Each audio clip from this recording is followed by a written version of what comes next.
Relentless, don't wanna test us. We ball hard, wanna run with the best, you gon' learn your lesson. Welcome to the Relentless Podcast. I'm Darnell Haney, head coach at the great Jacksonville University. I'm joined by the fellas, the generals. Coach Quentin Hillsman, head coach at Syracuse. Coach Ron Huey, head coach at the University of Houston. Coach Kenny Brooks, head coach at Virginia Tech. Coach Robinson, T-Rob, head coach at North Carolina A&T. And Coach David Six at the Hampton University. We have just come into getting off of the first NBA Finals game, guys, and the Heat didn't match up well with these Lakers, and we were just talking about that, and we talked about it all day yesterday in the group chat. But do the Heat got a chance, fellas? Talk to me. Do they got a chance at all? Huey, what you think, man? No. They got to have Bam and Jimmy Butler back with Dragic, man, to be able to have a chance. They got to be – everybody who played the last series, they got to come back this series and bring more to have an opportunity and a chance, in my opinion. Gotcha. Coach Brooks, you looking like they can't bring no more. Ain't nothing they can do. When one of my players give me an answer like Huey just gave him, I said, stop trying to be damn politically correct. No. No, they have no shot. They might get one because the Lakers gonna have one stinker, but like last night, man, it wasn't no fluke. They just overpowered them. They overmatched them. And I think the biggest question was going to be if you have the best two players going against the other team who probably has the best 3 through 6, can they beat that other team? And last night, those number 1, number 2, they act like number 1 and number 2. They did last night. You seen LeBron when he got that putback dunk. He was coming. He was for real yesterday. He wasn't playing. LeBron ain't playing for the championship. He know he getting that. He just trying to make sure he get that MVP too. Yeah. What about you? What about you, Coach Rob? What you think, man? They got a shot? Man, nah, I don't think they got a shot. I thought, in the group text yesterday, I was telling y'all that I thought Miami would get this one. Just the idea that the Lakers would be overconfident. Nah, they got to wrap this up, man. I'm calling a sweep, especially if they, the injuries to Dragic and my man Bam and Six's man Bam. Look at Six. Six worried about Bam. I'm a Laker fan, though. I'm a Laker fan. Me too. Oh, man. Coach Q, it's over.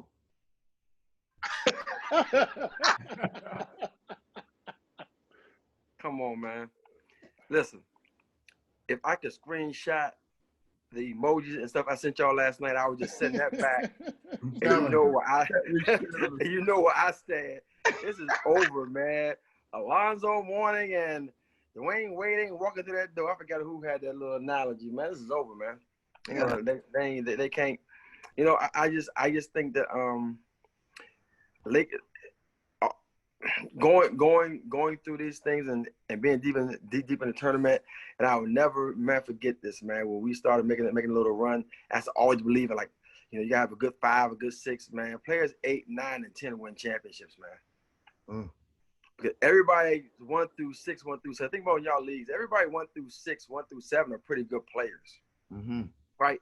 It's your players 8, 9, and 10, and you look at all the teams, man, that win national championships at our level. Or just in college basketball, period. Oh, it's the players that got 8, 9, and 10 who players can come in and produce and win games. And I don't want to take up too much of the time, but I remember going back to our run, Taylor Ford, Maggie Morrison, and Bria Day. That's why we got to the Final Four. It wasn't because of, Breonna Butler and Lexus Peterson and Brittany Sykes. The 8, 9, and 10 got us there. And now you start looking to the bench. Now, especially now when you get injuries, look who 8, 9, and 10 was for Miami. That wasn't real pretty. I was in trouble with somebody the other day, man. AD and LeBron, they kind of overshadow some people, but Rondo's coming off the bench. right? Rondo coming off, Dwight Howard, a future Hall of Fame, was coming off the bench, Right. right? They just got Danny Green, who won the championship. He gonna be able to shoot the ball. You got starters. You got 8, 9, 10 that are starters at Miami probably. And they didn't even play JaVale McGee at all, right? Right. They ain't even play him. He ain't played a minute. That's a serious message being sent to JaVale McGee. It is facts. Yeah. You yeah. Last year, your deal. No doubt. We're gonna make sure you know where you're staying, right? Right. Six be on them deals and that money, boy. Yeah, Six always all that. But He got that GM in him. But we watching a clash of two, like Coach Brooks was talking about. We watching clash on a lot of levels, right? You got size and athleticism at the Lakers. You got youth and shooting and system with the Heat. You got two superstars with the Lakers, and then you got maybe one and another up and coming superstar, maybe one superstar or star in Jimmy Butler, and then everybody else is a role player and people that fit well into that system. So my question for you guys is the cohesive, tough group versus the superstars that can play well together as well. Which one you going with? Coach Huey. Man, I'm always going with toughness, man. You should have asked us that before the series started, man. You could have asked us after the kick their butt in game one. No, I got you. But I got you. What you got, Coach? Me? Yeah. Man, you know what I got. Superstars, man. You know what I got. Don't let me waste your time with it, man. You know what I got. You always. Hey, listen, man. But You Coach, can have a bunch of you can have a bunch of cohesive C- players, and you're gonna lose, champ. Coach, No question. Coach, that wasn't a good question because that's like asking if you want the Avengers or the Neighborhood Watch. No question. The Neighborhood Watch can be tough. But Hey, get some listen. toughness. hey, Six, to be able to watch, you gotta have some toughness, or you gotta be crazy. One or two, right?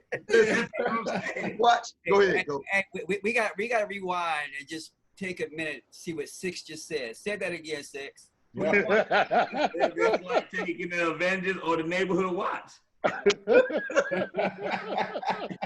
You know, the Neighborhood Watch is tough, but Hey, I was 5 seconds trying to debate that. That's good stuff right there. Hey Six. man, listen. We was talking about these Heat now. We were talking about the Heat big time. The system. You know, Tyler Hero was going crazy, but then they matched. They matched. I feel right. You can't.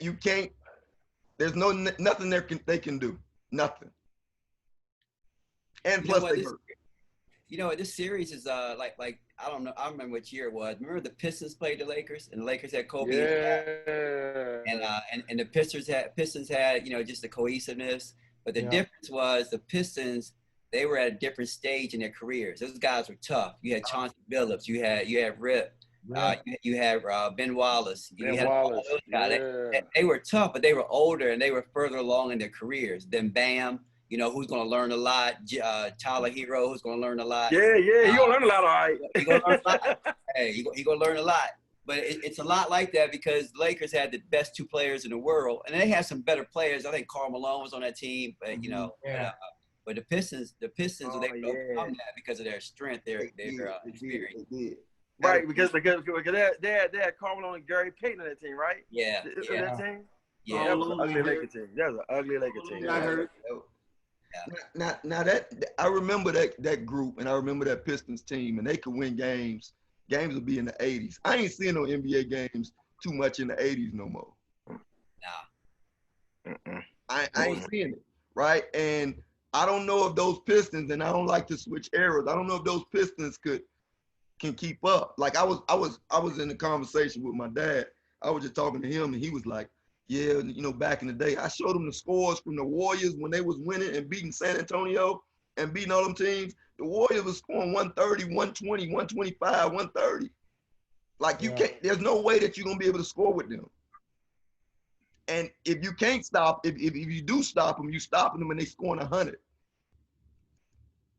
So like it's just a new era, I think, in the NBA, man. And the three ball just changes a lot of things. Well, and I think too back into the physicality of the game, you know, so different. Like, you know, that they could guard you and put their hands on you. Right. Like now, I think it's different. They really can't. You know, they get a little more physical in the playoffs, but still, it ain't like a regular season game back in those days. They ain't close. Hey, Haney, back to your original question, man. And then you just talked about that three ball. The Lakers hit 11 threes. True. Right. And as good as AD and LeBron are, like, they need them other guys to show up. True. You know, and if you go back to the Lakers, I'm a big Lakers fans, them other guys didn't show up. And it was on Shaq and Kobe. You got to have that supporting cast, man. And Caruso, we didn't mention him. He's playing great. Rondo's playing great. We talked about Dwight Howard. You know, like, those guys are playing some pretty good basketball where, you know, now it's tough to sit in the zone like Miami did against the Celtics, you know, in the last series. Right.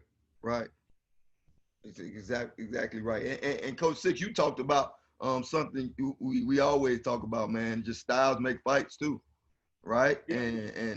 And those that style just don't match up well for the Heat.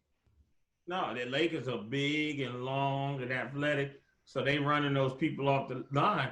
You know, with Boston, it would have been the guys, you know, Tatum and Brown and those guys going to the basket. Right. Tyler Duncan and Duncan Robinson and Hero, they really when they go to the basket now, it's Dwight, it's Anthony Davis, it's LeBron. And you ain't getting no three. Right. Yeah. Man, let's talk about systems and how important they are, Coach Rob. I know it gives you an identity and it's needed, but talk about how extremely important it is to you. I know it's extremely important to us as far as giving us an identity, our kids embracing something offensively and defensively as a system. Talk about how important that is in your program and what you do to incorporate it. Well, when you talk about this being, you know, a team game, team system, and you're trying to teach kids the right way to do stuff and play off of one another, you know what I'm saying? You got to obviously build with your principles, you know what I'm saying? Like your terminology in terms of your words. I think Q was talking the other day about how they call their offensive sets. What were you saying, Q? Slant, and you was, you know, all your verbiage that builds on, you know, maybe that means this thing in an offensive set, you know what I'm saying? And if you say slant and something else, that means something else, you know what I'm saying? So when you put your system in, you know what I'm saying, your kids get an understanding. Obviously, when you have freshmen and you're able to develop those freshmen and the sophomores and the juniors and the seniors, and then they're teaching it to kids that come in, freshmen and sophomores, you know what I'm saying? And then it just becomes a, you know, like we talked about, a system and you're able to, you know, obviously, you know, have the success that you want to have. Gotcha. But like for us having a defensive system, you know, everything starts with how we guard the ball. It starts with our help. You know, then we build on our rotations. Then we talk about how we handle certain screens, how we handle on balls, how we handle dribble handoffs, how we handle pin downs, how we handle staggers. You know what I'm saying? And all those things we're teaching and we're building on. So when we actually have to scout an opponent and we show this set, they already know this is how we're guarding that. And it speeds up your process as far as your scouts. You know what I'm saying? So we know how we do this wing on ball into the down screen. Like like Huey sent a few weeks ago, he sent that what team was that? Stephen F. Austin, that breakdown, and I told you that we lock up on that pin down. Yeah, that's just what we teaching it, and it goes with everything else that we teach: our help, our jumping to the ball, and how we will handle curls, and so on and so forth. So it's really important, man. And I think any good program has some type of system, and everybody's system isn't the same, but you got to have that if you want to have the type of cohesion that you want in terms of being successful and keeping those young people on the same page. Keeping everybody on the same page, right? Yeah. Everybody in the program throughout is going to be huge. What about you, Coach Six? Talk about systems and how important they are, man. I don't know if your system gives you an identity. Okay. I think your players' talent and skill set identify what system you need to run. Okay. You know, and if you want to run a certain system, then you go and recruit those type of kids. Okay.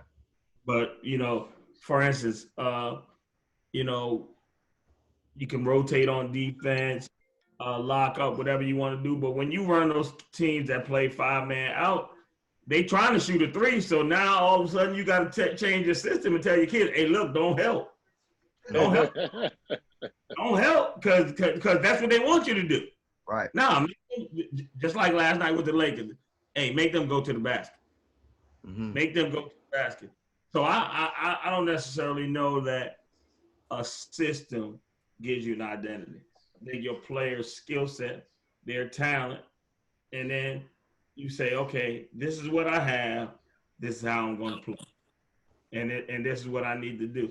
And I think that'll and I know for us that changes from time to time because we like to run, get up in you and press, but some nights we run into Usain Bolt. We can't run with that team. Right.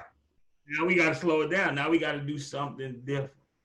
So, once again, I think that you got to have different styles and understand your kids and identify their talents.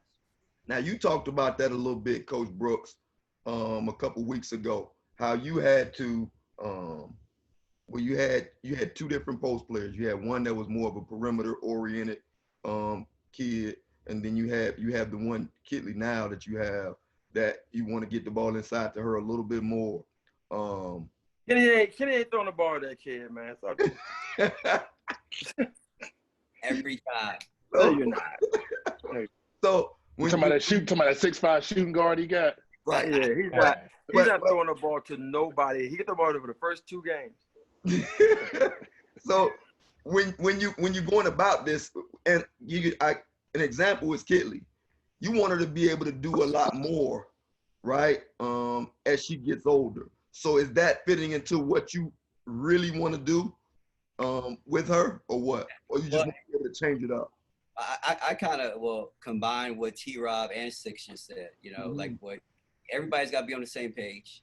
When my staff goes out, they know the kind of people that we like to implement in our system and what we like to do, what we want to do. So it's to the point where if somebody is like totally, if you bring me a 2 guard that can't shoot, and I'm like, be fired. Yeah, you're wasting my time. That's not going to fit. Now, you get somebody like a Kitley. I'm not Gino. I'm not UConn where I can't just pick whoever I want. You know, so if I got somebody who's presented to me and they're that good, that I can't turn them down, but they don't necessarily fit exactly what I want to do, then I got to evolve. And I take that kid, and then I will work around her talents, and then give me a year or 2 or something, and I'll work on her talents so that it fits into our system, and so that we won't be pigeonholed. We one of the things we never want to do with our kids is pigeonhole them. I mean, kids come in just like Kitley. Kitley had never shot a 3 in her life. Never thought shot a 3 in her life, and then she got here, and I'm like, shoot it. And you know how the players are. Give them some confidence, and all of a sudden they're like, well, damn, all right, well, I'm gonna go ahead and try to shoot it. And so that's what we do. That's what we do. We don't turn, if somebody's that good, like Taj Cole, for instance. Taj Cole was a point guard. We got her from Georgia. Can't shoot a lick. Don't fit my system, as far as wanting to have a shooter, but she was so good. She was so dynamic in so many other areas. I had to take her. Right. I had to take her. Now the point guard that I have now, a little kid from Australia, now she's fast and she can shoot it. So now she's exactly what I want. But during that little period, I have a great player like a Taj or a Kitley. I got to take them and evolve a little bit around them, and then teach them how I want them to play. Exactly. That's a really good point. Taking a little bit from both of them. Coach Q. Yeah, I think it's really about trying to, I think we're all probably going down the same road with this, but I'm really big on just trying to recruit to our system. I think it's so critical to try to get a system that you're comfortable playing and try to recruit to it, so your sophomores can become juniors and your juniors can become seniors, so you're not constantly changing the way you play. Just so now you can have some veteran players, because if you're changing the way you play every year, I don't think you can have veteran players. And I think that the way we play, we had a luxury sometime of rotating people in different positions and having a lot of hybrid players, because we play that way all the time, and we hopefully can play that way for years to come. So like I said, for like the last 6-7 years, we've played the same way. So when our kids become seniors, I mean, they are really seniors because they played in that same system for 4 years. Got you. Now, Six, you mentioned something before I get to you, Coach Hugh. You mentioned something about, and really it was the system and what you guys really like to do. You like to press. You like to get up in people. You like to be a defensive pest on the defensive end. So, and you always talk about that. You always talk about you can recruit those kids that are going to go out there and do what they need to do on defense, right? So is that recruiting towards your system is at the same time too? Oh, no question about it. Okay. Okay. We can't survive any other way but to recruit that. No question. Got you. Hey, D, for Six, for everybody, the defensive minded coaches, I want to know how do you guys evaluate them so much during like the AAU period when they don't really play a whole lot of defense, or there's a lot of zone being played? What do y'all look for? I'm gonna answer that one for you. They got to play hard, man, because that also is a talent. Mm-hmm. They got to play hard. They got to hustle. Hero talent. Yeah. And just like even offensively, IQ kids can be good defenders. You know what I'm saying? Mm-hmm. Their anticipation, learning, learning how we do stuff. You know what I'm saying? So the same way they pick up offensive set. Yeah. Hey, do you know how hard it is to get kids within a half-court situation to change from one defense to another? Right? It takes an IQ kid, right, Six? Yeah, absolutely. You know what I'm saying? Like if you're trying to really strategize to beat the big boys, you got to change. Let's go from man to zone. Let's confuse them and have them think we're in one thing, because we know their zone offense doesn't have a lot of movement, but that damn man offense does. So let's trick them. Let's zone press into a man, or let's man press into a zone. So just observing kids that are able to do stuff like that, tells me, oh yeah, they're gonna be good defense. I think a lot of that goes into, and their IQ goes into who they play for and where they played, what program they coming from, what high school they play at, right? Mm-hmm. Because sometimes you walk in the gym, and everybody's walked in the gym before. You walk in the gym and okay, this kid gonna get to my gym, and he's gonna be like we speaking a foreign language. You ready to walk out the gym? Yeah. Right? You ready to walk out, because she going in, it look like she don't know what help side at. She don't know, none of that stuff. She out there just going crazy, right? But when she gets in our gym, I'm like asking my assistant, like, hey, where this kid from? Is she from Africa?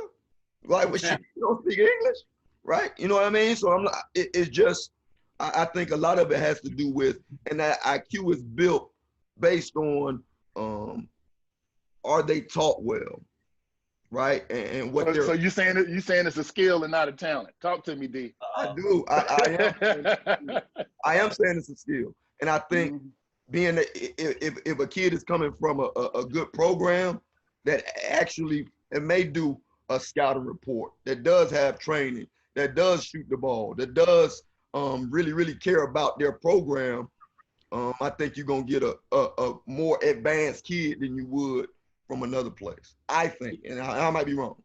Go ahead. But here's the thing. When you got to have some kids that are dogs out there that play hard, but they are defensive stoppers. Like I was telling one of y'all, I can't remember who I was talking to. I had a kid from DC named Georgiana Gilbo. We were playing Sanford. This kid was really good at Sanford. And I mean, Gigi was in her face, and the girl was still hitting shots. I mean, Gigi had a hand in her face or whatever, but Gigi's character and her toughness it didn't bother her that the girl scored. You still gonna have to score on this next one. You still gonna. So she was willing to take that job of taking on the best pass. You got some kids, if they get scored on it, now they backing up. Or if a kid make a nice move on them, right, now they backing up. They're not as aggressive. Now I want that kid that get knocked down on the canvas, get up, brush their trumps off, and say, "Come on, let's go." No question. And you can teach. I feel like you can teach them. It may take some more time, but you know you're gonna get that dog out of them. You know you're gonna get that fight from them. So sometimes, go ahead. And sometimes they work so hard it makes up for the mistake. Correct. Right. Correct. Coach Huey, systems, man. Yeah, no, the first thing about what they talk about with recruiting, you know, we recruit kids from Preston Systems. You know, we got 3 DeSoto kids. You know, we on our 3rd one now. They've been top 5 in the country for the last 4 years, and they press, run, and jump. And so we try to cater our program to understanding who those systems are, so we can go get those kids. But it also starts with my first conversation. I tell them, "Have you ever seen us play?" They say, "Yeah." So again, you know, we guard 94 feet. Right. So don't come in here talking about you don't want to sit down and defend now. So again, it starts with that. And so when we're watching them in games and we give them goals and they're going out there, how many steals can you get? How many deflections you can get, and stuff like that during the summer. And, you know, so again, we have an opportunity to talk about those things, and we celebrate when we get on the calls and stuff like that. But for us, it's definitely a system. You know, I was all over the place my first 3 years.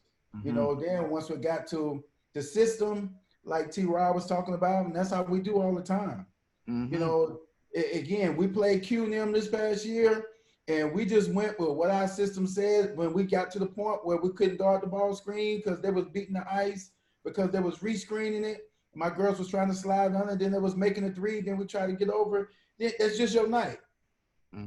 But came back the next night, the team that scored 100 or whatever it was, that wanted to shoot the 3, and we took them out of everything and beat them by 30. So again, we run into those kind of different things where we are starting to understand later down the line, we're going to be able to make some adjustments on some different things. But for us, it's system, and we're going to stick with it, you know, and that's just who we are and what we do. Because again, at the end of the day, the reps that we put in that thing going to be 10 times more than the reps that y'all put into the offensive part, because they know every day they come in, the first 35 minutes, 40 minutes, and nothing but defense every time. Nothing but defense every time. You know, we might get this. The only time we shoot is when we get up and play. I know that. So, but other than that, man, you're going to guard some people, man. I'm looking like, man, like, you ready to walk out of practice right now.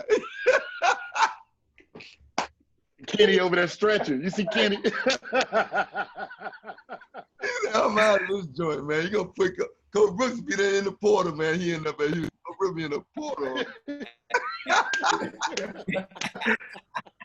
I thought they play so much one-on-one, Kenny. They be like, man, I'm tired, man. I love it.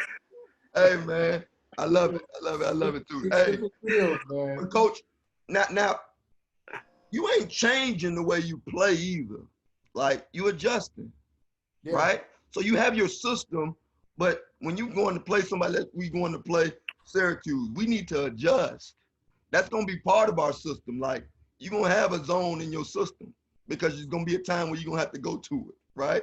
So that's just an adjustment. You're going to have a different way that you may have to play the ball screen this game, right? It's just an adjustment within the system. So everybody, I think everybody was kind of going down the same path, like you said, Coach Q, and I think that was really, really good.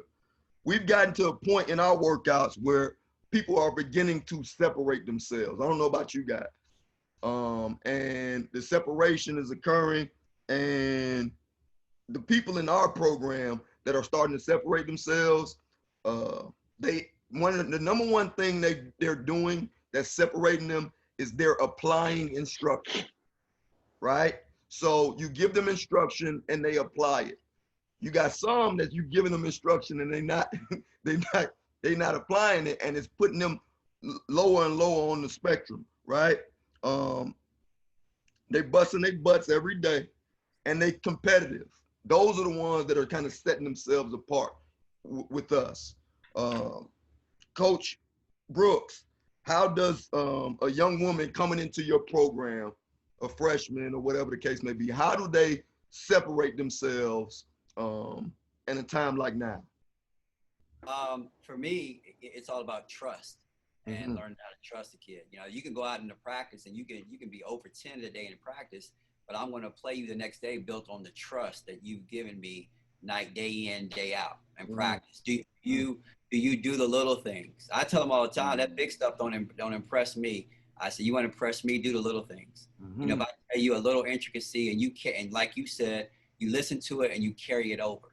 All right, you carry it over. And like I'll start practice. I'll get hyped with them in practice. They do something that's the smallest thing, so they understand that that's really, really important. Because you know these kids come in from high school and they're all shell shocked because all of a sudden they're looking at people who are bigger, stronger, faster, and smarter, and they're just trying to find their way. So I look at especially the young kids, new kids. I'm watching their demeanor right now. You know, watch their demeanor. You know, when they have successes, you know, what's their demeanor? When they have failures, what's their demeanor? Do you quit in a play? Can I count on you all the way through? Can you turn the page? You know, a play don't go your way. Do your shoulders shrunk, or do you say, okay, I'm ready to go back to next time and compete? And so I'm looking for all the intangibles, man. Right now, like I tell them all the time, like I just want to see if you can come in here, be tough. Can you carry over the things that we're telling you? Are you confident? If you can do those things, we can build off of that. If you shrunk your shoulders every time something go bad, if you quit during the play, those are the kids. That's how they're separating themselves with me.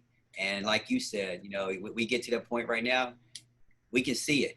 You know, we can see it.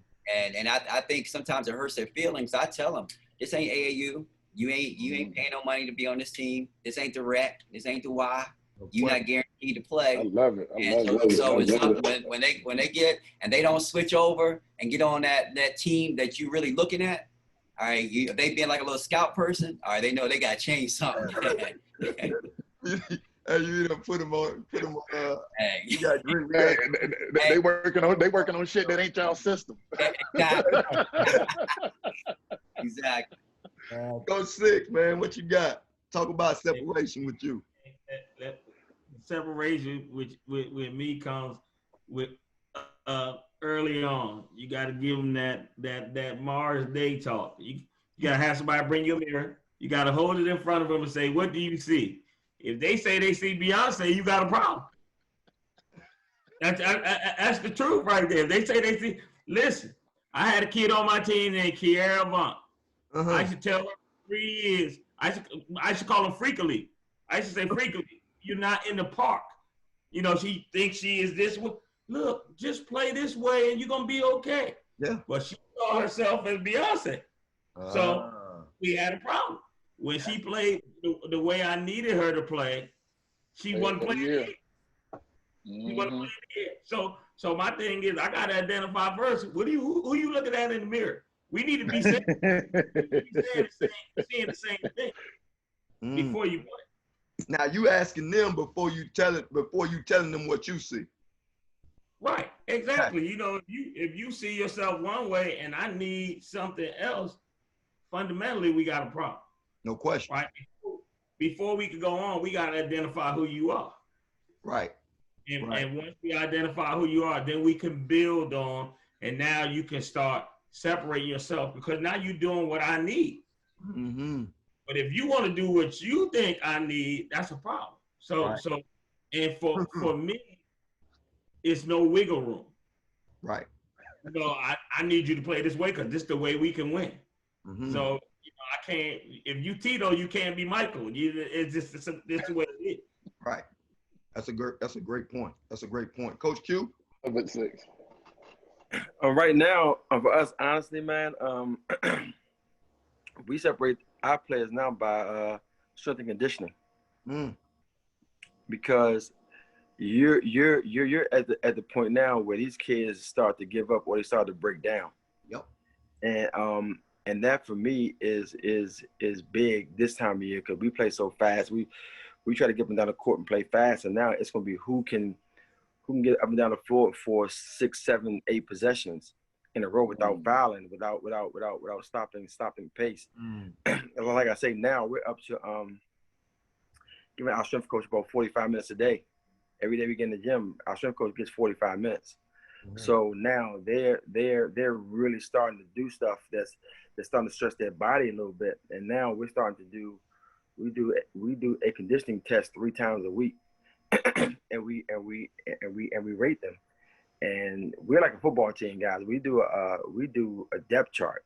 We put out a depth chart every week, every Friday, player 1 through 16, and you know whether you're the first player or you're the 16th player, and we put it up on the damn wall in the locker room. We put it in their mailboxes, so you're not playing this game with me to where you're saying I didn't know. You knew.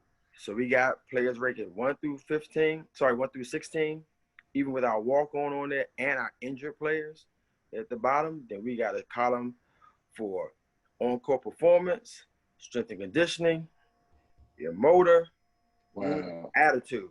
And we rate them every week. And now we put them on the wall. And what's crazy about it is my strength coach, my trainer, my video guy, and my assistant coaches vote. I do it too, but mine don't count. Their votes make up the number because what they say is, they say, Coach don't like me. Right. Coach ain't vote. They don't like your ass. Because give me them 4 things again. Yeah. It's on court performance, strength and conditioning, attitude, your motor, and your attitude. Attitude, that's clutch. Because see what happens is now they got this sheet, and like we did our first 2. And the first week we do 2. We do one at the beginning of the week and one at the end of the week. So we just gave it out the other day. And man, them jokers knocking on my door. I said, man, go down the hall. I ain't vote, champ. Because now, and then our final depth chart, it sounds crazy, but it's spot on. Our strength and conditioning coach does our final depth chart a week before the game, because we do a conditioning test a week before the game. And normally the one that's going to play is the one that's on the higher that chart. So now when that first game come out, our strength coach, quote unquote, dictate your minutes. Because he's saying she can't handle 20 minutes. And now they become accountable to him. Because strength and conditioning, like I said, I don't ever go down there. So they come to me, I said, I don't know what happened on the track. I don't know what happened in the Big 5 run. I don't know what happened in a 3-minute run. I don't know what happened. So when you come to ask me, I can go watch the film, but I don't know. Go talk to Ryan. Right. But I know your ass ain't playing. Because he's been with me for 11 years and I trust him. Yeah. And I think that's so key. See, people don't understand this. Players don't understand this, and y'all do. Your video guy watch more film than anybody. Yep. My video guy comes all the time and go, man, I'm telling you right now, every time you say something to her, she turn her head and she suck her teeth and mumble something. Because the videotape is catching it, but you may not see it. He done caught a couple kids, but it's just like, man, I know you trust this kid, but every time you turn your head, she's sucking her teeth at you. That's the stuff they don't understand, because the trainer see that, the strength coach see that. You put that depth chart out there one day, it will change their life, because they're like, ho. I like that. Listen, it's one kid that's 14 on our depth chart right now. I got a number 8. She came to me. I said, hey, listen, I got you number 8, real rap. They got you 14. I like you. They don't like your ass. I ain't vote. You funny, man. You. Wow. And they can't say they don't know. They are aware of the situation. They can't say they don't know. Wow. Coach Huey. Hey, for us, man, it's that motor and that work ethic, for us, because we have to be chaotic. So it's almost like what Kenny said with trust, but I tell them it's about credits because you have to have something built up in the bank. Mm-hmm. So you have to have that little stuff build up, build up, build up. You ain't have that stuff, you ain't got nothing to pull from, so don't come to me. No question. Yeah. Equity, exactly. So that's how it is with us. But I'm telling you right now, because we have to be chaotic. So when Q said motor, that was the first thing I wrote down because we giddy up or whoa. Mm-hmm. You know, because if I got to fight you to come on, giddy up, let's go. Right. You ain't gonna make it here very long. Mm-hmm. And just simple as that. But the whoa people I got to pull back, they going every day. So again, it's about that work ethic and them building that equity and that credit in the bank every day for us, and that start to be the divider. Got it. Hey, Donnell. Yep. Hey, this real quick. Rob knows this. I had a kid named Malia Tate the Free. She's pretty good. Mm-hmm. She scored 25 points her first college game. Mm-hmm. So one day I took a kid out and the kid was mad. The kid said, "You let Malia do whatever she wants." I said, "You ain't got no equity built up. Malia averaged 25 points a game, damn it. Right. When you average 25 points a game, you can do what you want to." Hey, and she averaged it out for the rest of her tenure at Hampton, all 4 years. She's a monster, man. Yeah. Hey, She's a monster. I got to think. I call it fair but not equal. Yep. Right. Exactly. Yep. Fair but not equal. I'm sure y'all fairly, but it ain't gonna be equal. Yep. I'm like, Butler, she can double pump a three. I'm good with that. You can't do that.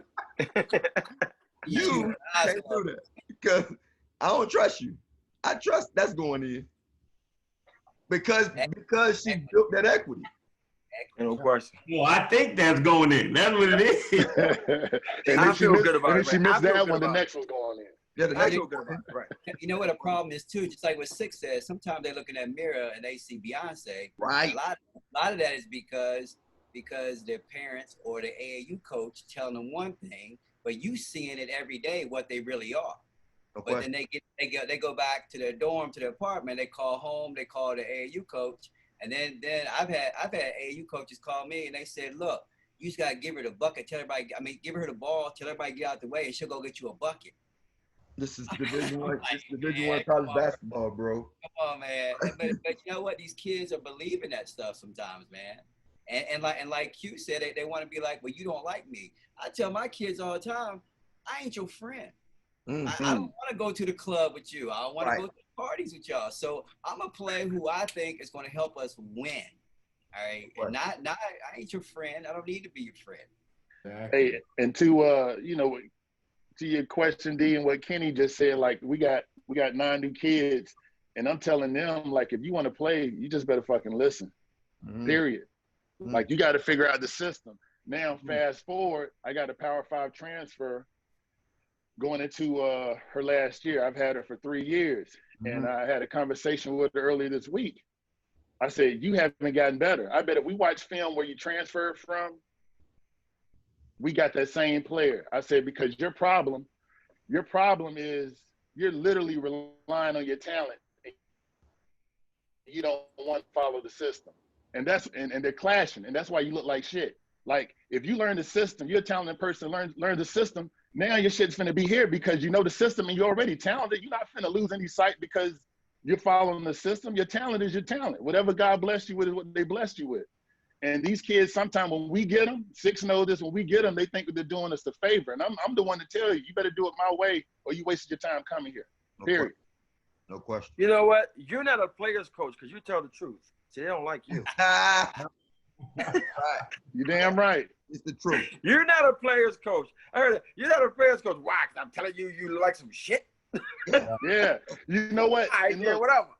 I'm the coach that tells a freshman they're doing it right, so you're going to play. You're probably going to start. Mm-hmm. I say it right in front of everybody. This kid here is impressing me because she's busting her ass and she's doing what I wanted to do.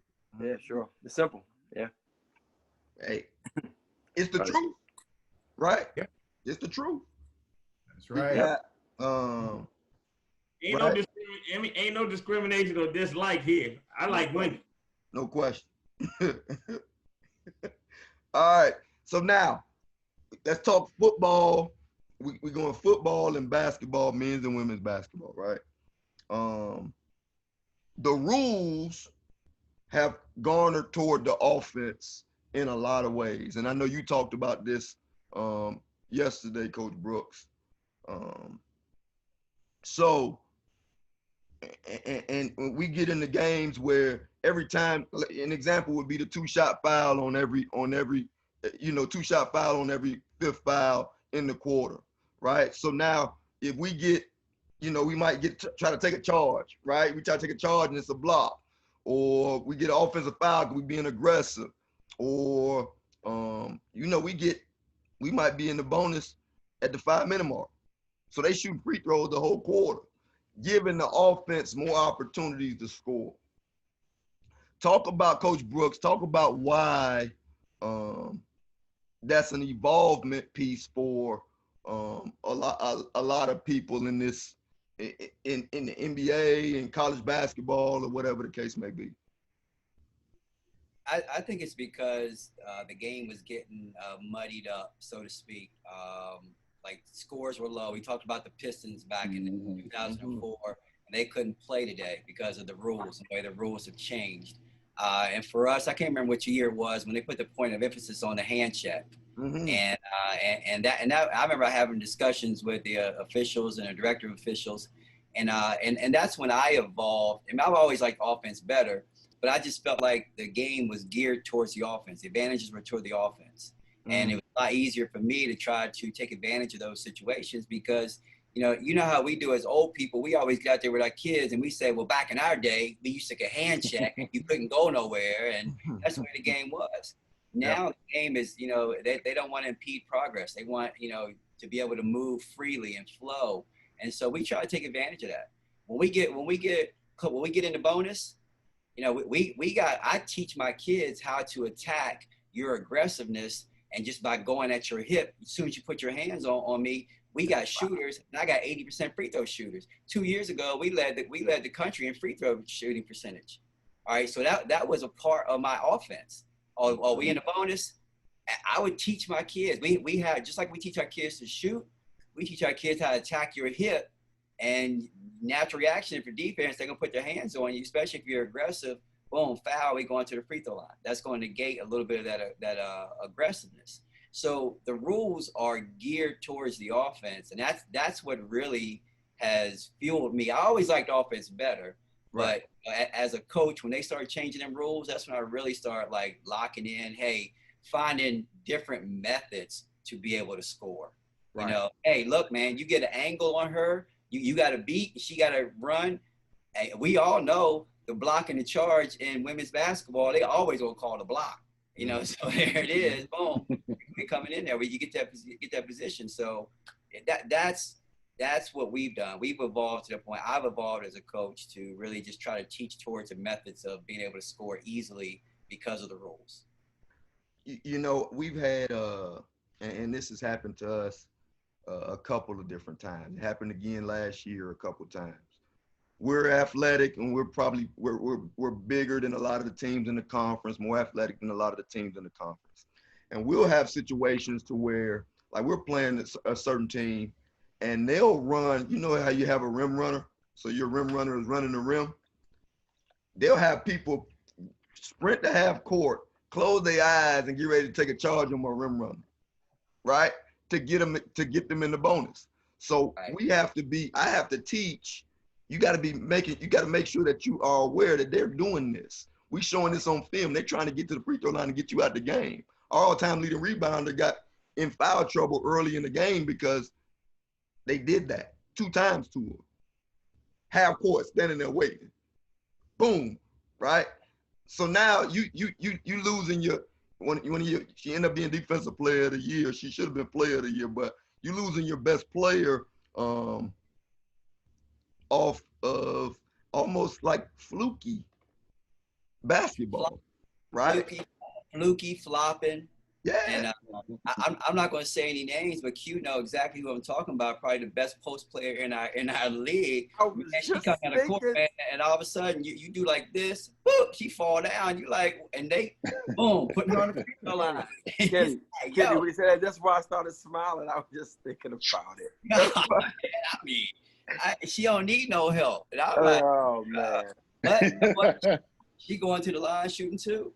And Yeah. you're center in foul trouble over here because she done She's sitting next to you, the game. and they racking up points, and you wondering why, right? So You got your people on the bench. I got you. And then you watch. I mean, I watched the Chiefs the other day. I mean, the Kansas City Chiefs. That's crazy. That's ridiculous. Offensively, what they doing, right? So it's a new day. I think a lot of teams are. It's just getting those kids to evolve and understand where the game is. Now we're gonna defend. We're gonna lock up and play defense. But I do know in my mind that you got to be able. Where we struggle at is we'll lock up and then we go in scoring droughts. And why we going in scoring droughts? Maybe because one of my best players is in foul trouble, right? So it's just those scoring droughts. You can't have them for too long. And that's why you got to have one or two players that can get buckets. So. This is why I love this. This is why I love this podcast. This is why I ask you guys so much about defense and how you guys do it and all that kind of stuff. Because like I don't do a lot of pressure stuff. Number one, because I recruit a little bit differently, kind of kid. Mm-hmm. But number two, we kind of stay back a little bit just so I won't get in foul trouble. Like Q said, in this league right here, if 8, 9, and 10 can't play, I mean you're not gonna be good. So I've been relying on 1 through 7. If I get them in foul trouble. It's gonna be a wrap for me. So, all of that plays into it, man. All of it. And the other thing, for us, and me and Six talk about it all the time, to counter what you said, D, like we need that defense to contribute to our offense. You know what I'm saying? To give us some quick, some possessions, some turnovers to speed the game up, to maybe get to the foul line, so on and so forth. Like in terms of skill and talent, we may not always have kids that can knock down that wide open shot. You know what I'm saying? Or we all have kids that can't make layups. But you know what I'm saying? So, but like when we played South Carolina 2 years ago in the NCAA tournament, and we got down by like 25 points. We make a run. We go on like a 19-4 run, and it's a 4-point game. But it was literally off of turning them over and getting baskets in transition. Their length wouldn't allow us to get off shots in the half court. You know what I'm saying? And we stayed who we were going into that game. We didn't try to change anything up. This is who we are. This is how we got to this point. This is how we was able to beat Hampton in overtime before they left the MEAC. Here you go.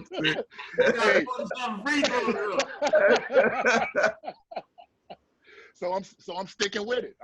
If I was able to beat David 6 with this, I'm sticking with it. And we had a great showing. But for me, that is and also because we were texting about this, I feel like I'm not bad offensively as an offensive coach because of how I am defensively. You know what I'm saying? Working on reads and understanding how people are gonna guard stuff. Help me out, Six. Shit, help me out, man. But here's the thing.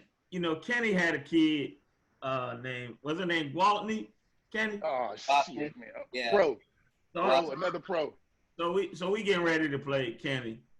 And, I got a kid that, I want to go out Gwaltney because we don't play a whole lot of zone. So I stopped the practice. I said to the kid, hey, listen, man, if she get the ball, she gonna score. Right. You gotta work before she get the ball. Right.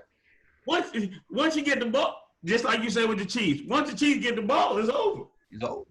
Right. So look, I gotta do all my work make that kid early work to get the ball and all that stuff. That's the only way I can even try to balance the level or whatever. My thing is that it like he said, it's great in this podcast that we all see something different and we all successful, but we just do it a little differently. And that's great. It's perfect because we all do it a little differently, right? And I think it's also going back to what you talked about. It goes to who you have in your saddle. You know what I mean? Like who you got on your team and what type of personalities and the type of players you got. And they do well.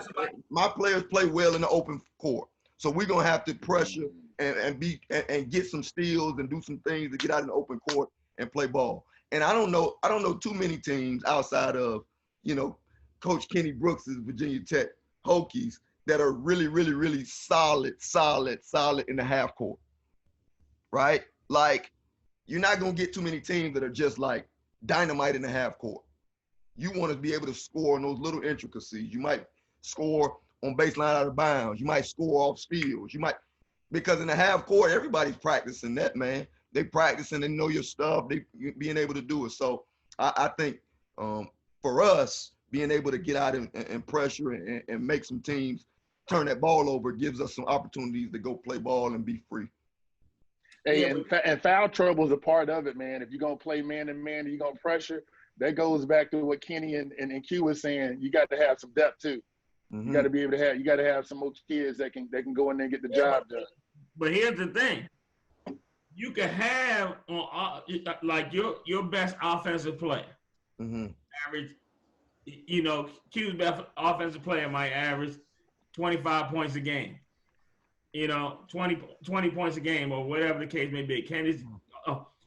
And you're not bringing another kid off the bench. You might bring another kid off the bench that could play, but you're not bringing another kid off the bench that average 25 points a game. But I could bring another kid off the bench that can play defense.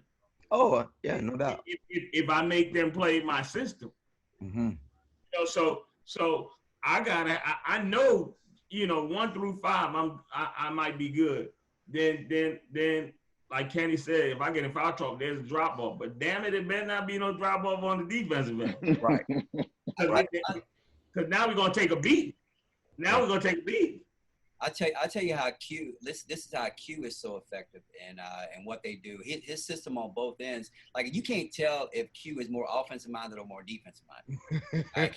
He's honestly, man. He's like a mixture of all of us talking. Right? On the offensive end, he's gonna push it. They're gonna kick it, and they're gonna shoot a whole bunch of threes. On the defensive end, they press you the whole game. All right, the whole game. Whether it works or not, they always pressuring you, and they always make you think. They always take you out of rhythm. And then what he does, he's got the best high ball screen using guard in the country. All right, Tiana Machina, but I mean, she got the ball in her hand. And she got that ball in her hand for 32, 35 minutes a game. Right. But where it hurts you is that now when he bring in 8, 9, and 10, they fresh and they defense and they, you know, bothering you. They go on the offensive end and he got his best player with the ball in her hand and you don't know what to do with it. Like trying to guard her with the ball coming off that ball screen, man, I bet you we have tried 20 different ways to guard her on that. 20 different ways. And my kids looking at me like, that ain't working. That ain't working. Yo, she is so different, as a coach, sometimes, man, like you find yourself because she's that good, like watching too. Yeah. And when we go through the high five line, we go through. We bam, bam, bam. I get to her, I just give her a big ass hug, man. I'm like, damn, girl, you fun to watch. You know? But it's his when he almost do wholesale substitutions except for her, and then the rest of them fresh. Crazy. Talk about that a little bit, Coach Q. Talk about it a little bit, like, you know, Tiana, going through the stuff that you guys went through last year, and then, you know, how much of the year before, how much of she was just different, right? She was just somebody you can give the ball. You just gave her the keys, and she was the show. Talk about that a little bit. Yeah, you know, back to when she just found out she got diagnosed with breast cancer, man. I mean, it was crazy because excuse me. The day she told me she had went to the doctor, she and I had just came from doing an appearance. It was in the summer. And she had just got finished playing pickup ball with the guys. and she was just telling me how good she felt. Like, man, I'm in great shape. I feel good. And we was coming back from his appearance. The next day, she said, yeah, I went to the doctor. I felt this little lump in my chest. And she thought it was from she was lifting. She thought she hit the bar on her chest. That's really what she thought it was because where it was. And obviously now it's funny because since she, was diagnosed, I feel like I'm a daggone breast cancer specialist now. I done read up and know what's going on, right? But when she told me, it was just like we was like, huh? I mean, she and I cried for like 30 seconds, and we said, man, we gotta figure out a way, man, to beat this thing.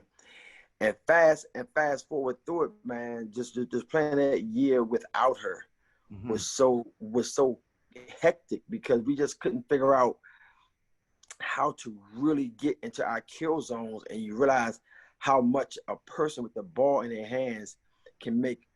I mean, we say, okay, your point guard or players make players better. No. She got people in the league. She got people paid. She got people pro jobs. Like, she got contract extensions. Like, it's different, And last year, it's like we found ourselves, not having a great year. But I can't say we really played bad. We just didn't have her. And now. And she could have came back in January, honestly. But I wasn't going to, because there's my daughter, I wouldn't do her like that. So I said, we're going to just struggle on through this thing, right? But now she's like, 9 months cleared. And let me tell you something, man. When that kid comes downhill, she got so much shit in her game. Like, I always tell her, she crossed the foul line. Bing, bing. Like, she beats the help. So now she's playing 5-on-3, and she's such a gifted passer, man. Like, we got kids just catching the ball and making wide open shots. I told Kiki Lewis, I said, man, she gonna get you drafted in the first round. All you gotta do is catch it and shoot it, and be able to make a shot. I tell our kids, if you're not in the gym just catching and shooting, you're crazy, because she's just a really, really gifted kid, and her toughness and her will to win. And just the thing she has, man, is like she's a tough kid, man. And we've all had kids who just make your team so much better, and they can only do one thing. Right. But this kid can do. She's so gifted, man, and she's so competitive. Her biggest drawback is that she gets too competitive. You got to reel her back in. Don't get that third foul. You feel like you got to get a stop right now. We good. Stop calling her a kid because she's 29. No. She's 31. She's 31. Don't short her. Hey, that's a disadvantage right there. Shit, girl. Yeah, man. Right. Yeah. Too much knowledge. I would tell you what's so crazy about her, right? She is 24 years old, right? She's an old head, but it's like having one of us on your team because she's scary. Because like you'll go to a game and she sleeps to the door. So you ride to an arena and she sleeps to the door. She get up, we walking there. You know how they got the TV crews. Her hair all messed up. Her sweatshirt all crooked. Like you, like man, this kid is not going to be able to play. She drinking coffee in the locker room. I'm like, man, what are you doing? She drinking coffee in the locker room, man. It's like it's the weirdest thing, man. And then she go out there and get 27 and 9. It's like, I don't know how you doing this. But yeah, man, you're right, Kitty. She is an old head though. You're a woman. She's an old head. Grown woman. I mean, every day. Man, that's awesome. So you've had it. So Lewis played some point for you last year, didn't she? All point. So that helped her. You think that helped her? A lot. Yes, and you know what else too? She got a newfound respect for Tiana now. She's like, here. I bet. Listen, Kiki said, I like dribble handoffs a little bit better, coach. I ain't got to bring it up. She let her bring it up and hand it to me, and I'll come off of this thing and play. Hey, so that leads me to something that I've been talking about. I know I talked with you about this the other day. The absence of the true PG. Like the true PG is not. It's you're coming few and far between these days, man. And like being able to be the floor general and not just be the scorer, being able to get people shots, being able to do that. You don't see that much anymore, right? And my question to you, Coach Six, is why? Like you look at the Heat, Jimmy Butler bringing the ball up, Tyler Hero bringing the ball up, right? And when the Lakers have Rondo in the game, they're playing much better, right?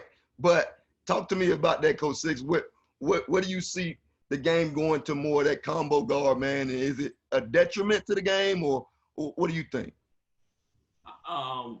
Depending on what level you're talking about. If you're talking about the pros, I just think that they looking for scoring, like Kenny said. So, you know, you're gonna have more Jamal Murray's come along because you know he can have 6 assists and he can have 37 points.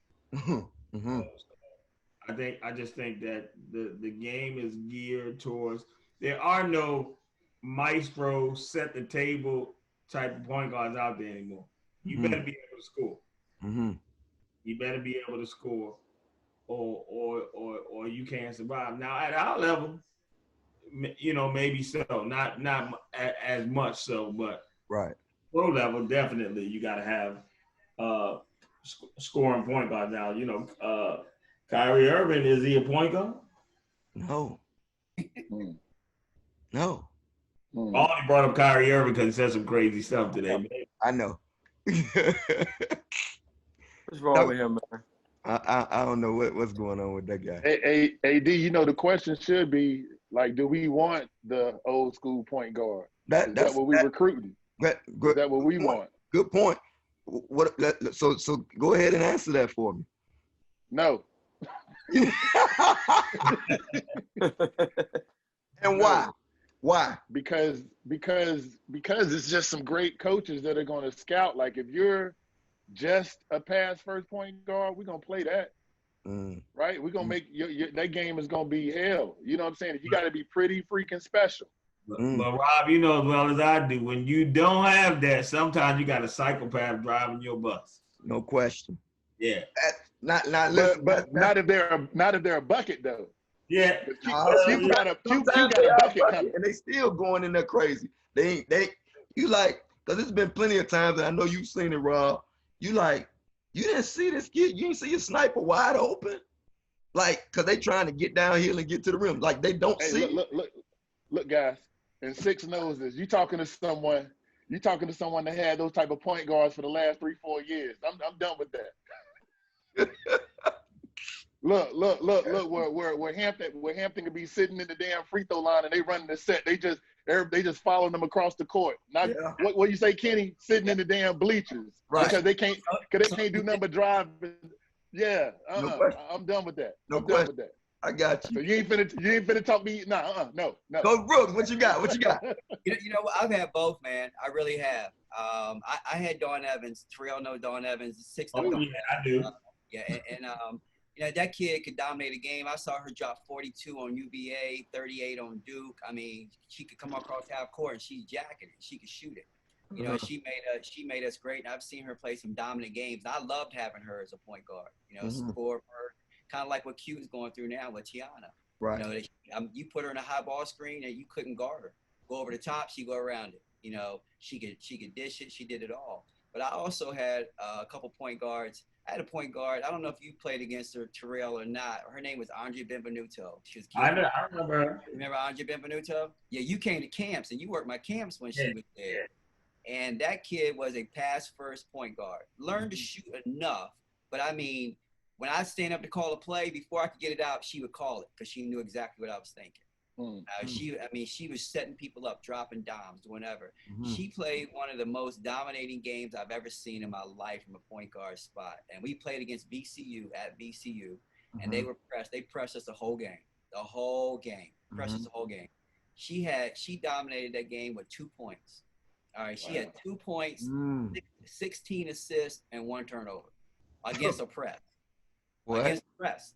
So it was like, okay, you trying to press us. It didn't matter. She was going through that thing and she was dropping dimes and then boom. So I've had both. I'll have both. And which one you like? Go ahead. If I had to pick, I love a kid. Like the kid I got now, I think it's gonna be good, really good, because she can shoot it from anywhere. She's fast, she's strong, she can dish the rock well enough to get people their shots.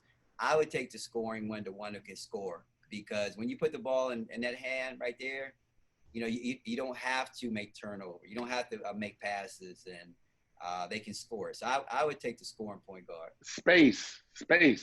No question. Yeah. No question. Coach Q, what you taking? You know, it's funny. Obviously, I'm taking the score. Right. So let's start with that. Right. I showed our kids a couple of years ago a highlight film of Jock Vaughn. And I'm telling you right now, man. I remember one of the first couple times I watched Jock Vaughn play, I say, this dude averaged 9 points a game, 11 assists, and like 10 rebounds. And the dude got player of the year in that conference. Because his turnover ratio was like 6-1. It was something stupid. But let me tell you something right now. The way he catch the ball on the move and push the ball in transition and get the ball down, it was unbelievable. And he only scored layups and free throws. Like, he's, for me, one of the most underrated point guards that ever ever play. Now, he was never going to make a good pro because he couldn't score. Right. But he dominated college basketball because he took care of the ball. He got the people the ball where they can score in their kill zones. The dude got his head on the ball and guarded that. Come on, man. A day of a point guard getting their head on the ball and guarding you 80 feet, they ain't there no more, man. Them jokers be in a full-out retreat. They're in a full-out retreat. The whole possession, like, dog, you got to put your feet down at some point and stop. Like, you got to stop. So, but Jock Vaughn, he put his head on the ball, and they're going to have that dude push that ball so hard every single possession, man. I love that dude, man. I showed them Jock Vaughn, and then I went back and I showed them Allen Iverson. And I said, if you can ever be those two, we got it. This is what I want, guys. I said, all right, y'all got it, thanks. I mean, because that's what you want, right? Right. But it's like, man, I just love a scoring point guard because I think it's hard to game plan for a scoring point guard. You know, you can have players that you can play off of, and like you said, we call it sit back in the logo. I'm gonna sit in the logo and wait for you. Go ahead, Coach Six. Hey, I will tell you this. I went to a clinic one time, and the great Morgan Wooten was there. The guy was asking him about a point guard that he had that, you know, his mind wasn't right because it felt like he had to score or whatever. And Morgan Wooten told that coach this. He said, if you have a point guard who can score, you have a luxury. If you have a point guard who has to score, you have a problem. I like that. Got a point guard who can score is a luxury. If you got a point guard, so my best point guard was Jerica Jenkins. I used to call her the maestro. Some nights she might have 16 assists. Some nights she might have 30 points. She did whatever was needed that night. That's the type of point guard I want. Right. The luxury. Yeah. No question. She can do it, right? She don't have to. Right. Now, one of the things that comes up when you got a Jock Vaughn, you also gonna have a Paul Pierce, right? And no question. You need Paul Pierce. You ain't got Paul Pierce. You don't need Jock Vaughn. No question. But if you have like those non-scoring point guards, you need people around them. Like Rondo is good because you getting the ball to LeBron and AD and all that. If Rondo's on the Lakers and they don't have AD and LeBron, the Lakers not in the playoffs at all. LeBron and AD allow Rondo to make layups because you can't help off of him. Right. Rondo make Danny Green and KCP better. He those are the guys he affects. He gives the guys who not necessarily great guys the confidence that he set the table for them. Okay? Mhm. I play well when he played. That's right, Mhm. right. But he can't. When I say this, right? Like with Boston, they talked about, and now he making shots. But in Boston, they was playing at the logo, right? They got closeouts called after Rondo, where you close out, Rondo. closing out real short, right? So No, like, no, we call it in scouts. We call it Rondo. yeah, The player was Rondo. But We do. Rondo. now if I'm not guarding you and I got Ray Allen coming off a stagger, I'm gonna make that pass. But if I can score, it's a different ball game. I just think the people around him he makes the people around him better, but you gotta have people that can score around the Rondo. Right? Right. Yeah. Yes. Got you. All right. Well, guys, listen up. Nah, man. Yeah, man. Listen up. I know you guys. We got practice in the morning. I know you guys took your time out today, man, to spend some time with us, man. We appreciate it. I appreciate it as always, man. Thursday night, favorite time. I just came from a volleyball game. I ran in. Did they win? They win? They won. Came from a volleyball game, ran in here, and it was on and popping, man. So I appreciate y'all, man, as always. My daughter came in from volleyball yesterday, and she said, "Daddy, I made the traveling team." I said, "Good, baby." She handed me the sheet. They said, "You owe $3,200." But I'm like, "What?" Hey, baby, you just got cut. Absolutely. Hey, we gonna put you on the rec team right now. Hey, I had the same thing. My son came back from I got a 5-year-old and a 9-year-old. See, I'm stupid. I started too late. So I got a 5-year-old and a 9-year-old. I'm 5-year-old. I got my white belt with I got my red tip. I'm like, what is a red tip on a white belt? The dude kicked me. I said, oh, okay, got you. Oh my God. Yeah, I get kicked now, fool. Because that's the red tip mean. Now I'm not just punching. Now I can kick. I said, oh, okay. I got a red tip too. I'm gonna kick your ass back. Man, this is awesome, man. You guys, let's have a good one. You need anything, just give me a shout, man. As always, y'all be good. Yeah. All right, fellas. See y'all in the group Texas playoff game, man. Let's go. Hey.